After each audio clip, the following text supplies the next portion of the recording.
How does effective facilitation impact the success of a Scrum team? Well, we've all been in meetings that could have been an email. And I suspect we've all been in meetings that haven't had a thread through them, haven't really had a purpose, or at least not one you can determine. And at the end of the meeting, you've just spent an hour of your life to have to book a meeting to actually get through the content of what the meeting should have been. This is what effective facilitation is combating. Hi, my name's John McFadgen. I'm a certified Scrum trainer. I'm the managing partner with Agile Centre, and I've been in the Scrum and Agile community now for over 20 years. I hope I haven't caused any flashbacks for meetings, but I can certainly think of ones where they've been a waste of my time, and I value my time. Okay, if the person who convened the meeting doesn't value their time, they just want somewhere to talk at people, great, but don't invite me.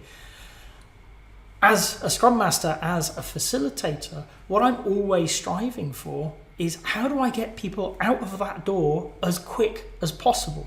Now, this isn't rushing people out of the door. This is doing a good job, being done, and then leaving on time, if not a little early. This has a huge impact.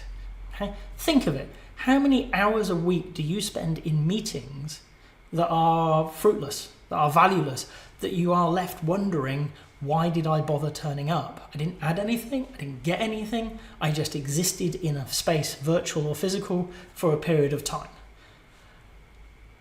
Number one, a good facilitator is going to get rid of those. They're just going to be questioning every meeting. Does it need to be a meeting? And a great facilitation, I think, starts with don't do it unless you have to. Now, you're going to have to because we work in teams and the team is greater than the sum of its parts. So we want to bring people together. We want to bring them together for a purpose. Okay? Great facilitation is about distilling that purpose. What is it that we have to come together for?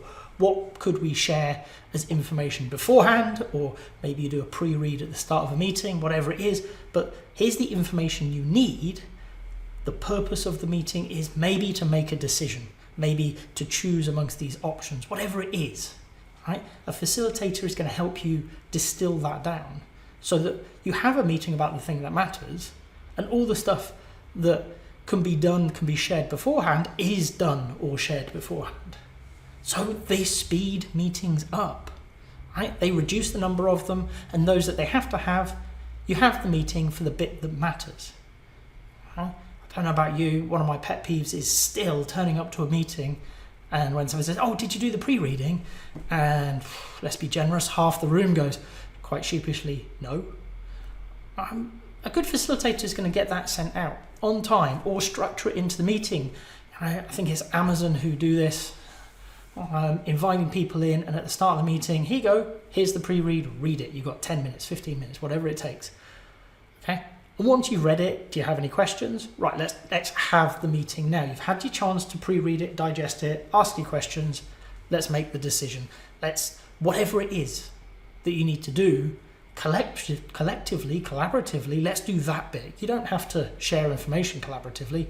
We're all quite capable of reading or watching videos or whatever it is that you need to do. So you're going to have shorter meetings, fewer, shorter meetings.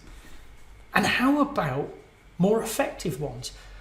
The role of a facilitator in a meeting setting is about guiding people's attention, keeping them on point, keeping them to the purpose, to the agenda, and ensuring that everybody has the opportunity to participate.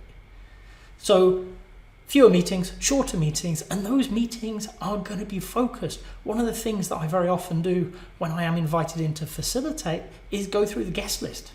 And I think of it as a guest list. I'm inviting people to spend some time with me and everybody else. Do they need to be there? Is this something that they're going to attend because the CEO, the CTO, the engineering manager has invited them? Or are they going to attend because they see a point to it? So I want to work down every single person, who needs to be here? What are they adding? What are they taking away from this? Are they adding anything to that decision, or are they the recipient of that decision and therefore need to be on board with it? So we're going to par that number down. So again, fewer meetings if you're doing this right.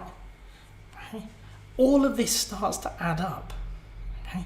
If we throw equal voice in there, one of the key things for facilitation is ensuring that everybody can have their say.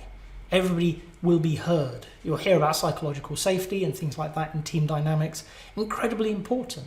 As a facilitator, we need to create a space where everybody feels enabled, welcomed to share what they're thinking, the questions they've got. Because if they've got questions, somebody else has. Okay, so how do we do that? How do we bring them in? So you're more engaged in meetings that mean stuff to you, and it's much easier to engage somebody in a meeting that they care about the outcome of than one they don't. All of these things start adding together. Very often we do have people say, oh, what's the point of a facilitator? You get more time doing the job. You know, if you're a developer, building a product. If you're a manager, managing the environment that your teams are within, managing the policies and the processes and all the fun things that organizations do to try and slow everybody down. You get more time to do that while making the decisions that matter as quickly and as effectively and as efficiently as possible. The impact on a Scrum team is massive. If you culled every meeting in your diary that didn't add value to delivering the product, how much more time would you get? And if for every meeting that was left, you reduced it to just the people who needed to be there for just the time it takes to collate the information, to collaborate and come up with a better answer, how much more time would you have every sprint to do more work of value creation? We can't get rid of meetings. And in fact, I don't think we should. But we should have the right ones at the right time with the right people. That's what effective facilitation allows.